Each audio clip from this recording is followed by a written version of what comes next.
ബഹുമാന്യ കേരള ജനതയോട് നമ്മൾ വെറും നാറികളാന്നൊരു കാര്യമാണ് ഇപ്പോൾ കണ്ടുകൊണ്ടിരിക്കുന്നത്. കേരള ജനത വോട്ട് ചെയ്ത് 102 ഭൂരിപക്ഷം വോട്ട് കൊടുത്തിട്ടും ഇന്ന് വരെ കേരള മുഖ്യമന്ത്രി ആക്കാതെ പൊറോട്ട നാടകം കളിക്കുന്ന ഈ ഹൈക്കമാൻഡ് എന്നാ മൈര ചെയ്യുന്നവന്മാർ ഇവരെന്നാ കാടുകയും കൂടുകയും എല്ലാം ഉണ്ടല്ലോ. പ്രതിപക്ഷ നേതാവായ രാഹുൽ ഗാന്ധി പോലും ഒരു തീരുമാനം എടുക്കാതെ വെറുതെ ജനങ്ങളെ വെറും വിഡ്ഢികളാക്കുകയാണ്. തമിഴ്നാട്ടിലൊക്കെ സർക്കാർ രൂപീകരിച്ച് ഭരണം തുടങ്ങി. നാദൻല കളരിയായി മാറിക്കൊണ്ടിരിക്കുകയാണ്.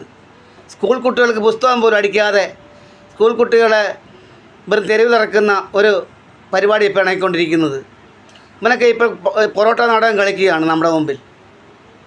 ഒരു KC വേണുഗോപാലിനെയോ രമേശ് ചെന്നിത്തലയോ ഒന്നും അല്ല ഇവിടുത്തെ ഈ കേരളം ഭരിക്കേണ്ട ആളുകൾ. ഇവരൊക്കെ ഭരിച്ച് മടുത്തവരല്ലേ.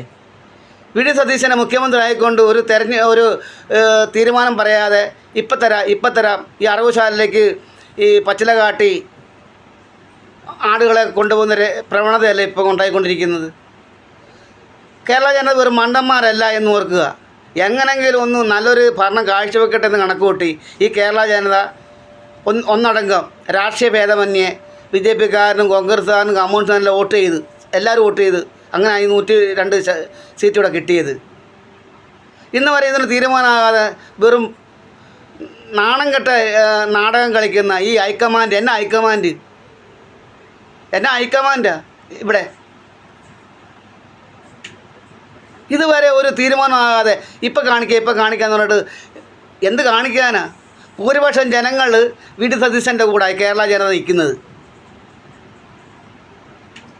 സത്യം പറഞ്ഞാൽ ഈ നാണം കെട്ട നെറികെട്ട രാഷ്ട്രീയമാണ് കോൺഗ്രസിൻ്റെത്.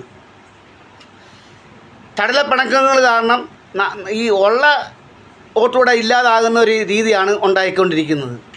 അതുകൊണ്ട് എത്രയും പെട്ടെന്ന് ഇതിന് തീരുമാനം ഉണ്ടാക്കിയില്ലെങ്കിൽ വി ഡി സതീശനെ മുഖ്യമന്ത്രി ആക്കില്ല തെരുവിലിറങ്ങുമെന്ന് യാതൊരു ഇതും വേണ്ട. മുസ്ലിം ലീഗിൻ്റെ തീരുമാനം പോലെയാണ് ഞങ്ങൾ തീരുമാനിക്കുന്നത്. ഈ KC വേണുഗോപാൽ എന്തിനാണ് കേരളത്തിൽ വന്ന് കിടന്ന് ഈ മുഖ്യമന്ത്രി സ്ഥാനത്തിന് കിടന്ന് പിടിക്കുന്നത്? KC വേണുഗോപാലിനെ മുഖ്യമന്ത്രി ആക്കാനുള്ള തീരുമാനമാണ് നിങ്ങളത്. നാണം കെട്ട നെറികെട്ട